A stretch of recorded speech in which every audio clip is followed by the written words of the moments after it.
So the stakes in this election are very high for working people. What's hanging in the balance are hundreds of thousands of jobs and the wages and living standards of working class families across the country.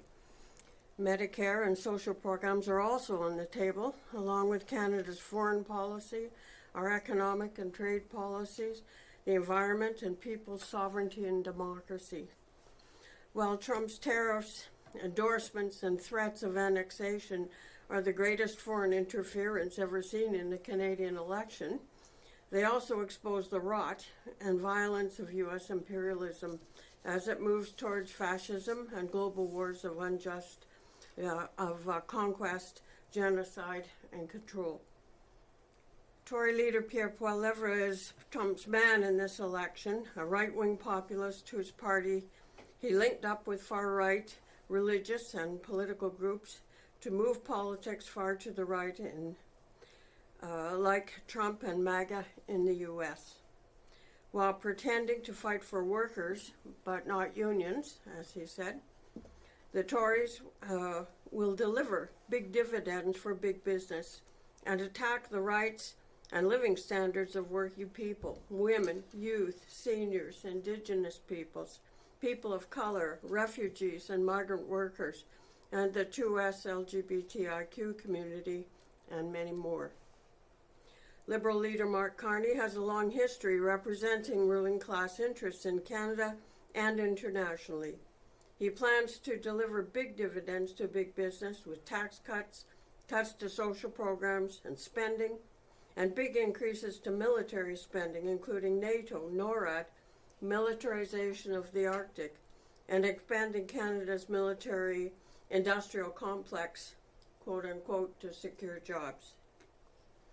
The NDP has rarely criticized Liberal government policies since 2021, while making criticism of Israeli genocide a capital offense by its own members.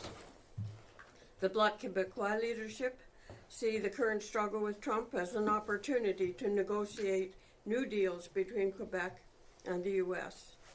The Green Party, which opposed NATO until 2023, now supports NATO. This is the grim reality facing working people, voters this election, and likely after as well.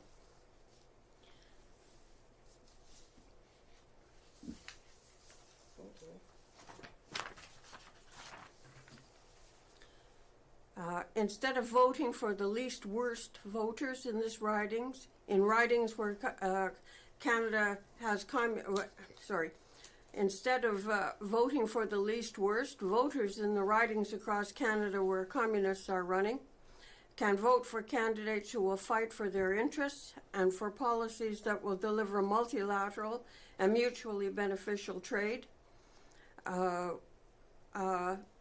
not free trade with the U.S. People's sovereignty and democracy, not U.S. threats of annexation and destroying tariffs, peace and disarmament, not war and austerity, a Palestinian state, and an end to genocide. Rising wages and living standards and reform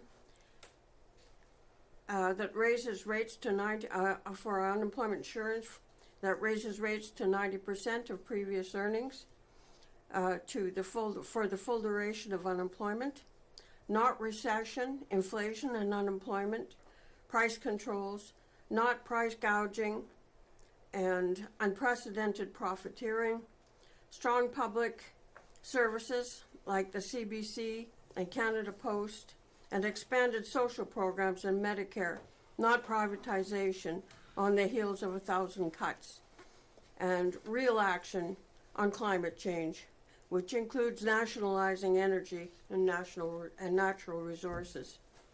I'm sorry, my glasses broke this morning. I'm struggling a bit here. Withdrawing from NATO would free up an annual payment of $61 billion, which is 2% of GDP this year, and $150 billion of NATO membership, in quotes, rises to 5% of GDP. Withdrawing from NATO would free up $38.6 billion. Canceling the F-35 fighter jets would free up $78.9 billion. And canceling the 15 warships would free up another $300 billion over their lifetime. Cutting the current military budget by 75% would save even more.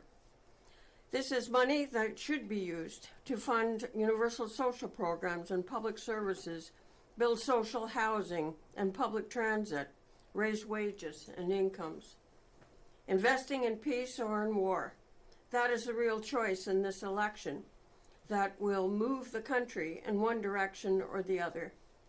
We fight for peace and prosperity and oppose war and austerity. These are just some of the policies that communists are fighting for in this election.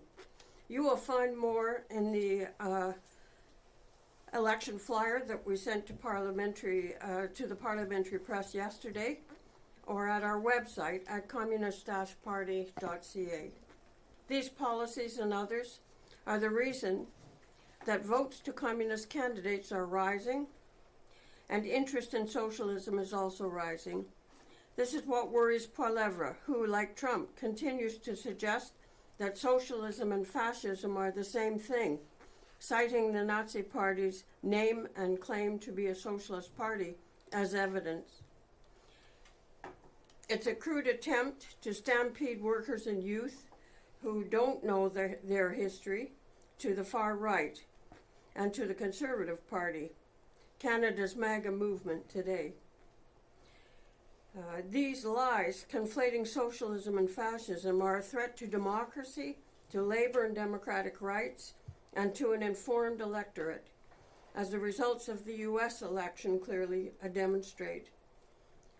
The rise of fascist movements around the world and the election of fascist parties in Europe, South America, Asia, and elsewhere should sound alarm bells everywhere. Canadian communists have been elected and re-elected federally, provincially, and in city councils and school boards across Canada over many decades, introducing and fighting for policies that improve the lives of working people everywhere. The election of communists as part of a strong progressive bloc in the next parliament would make a big difference in the struggles that will surely follow this election. A strong progressive bloc, including communists, would be the best outcome of this very important election campaign. Thank you.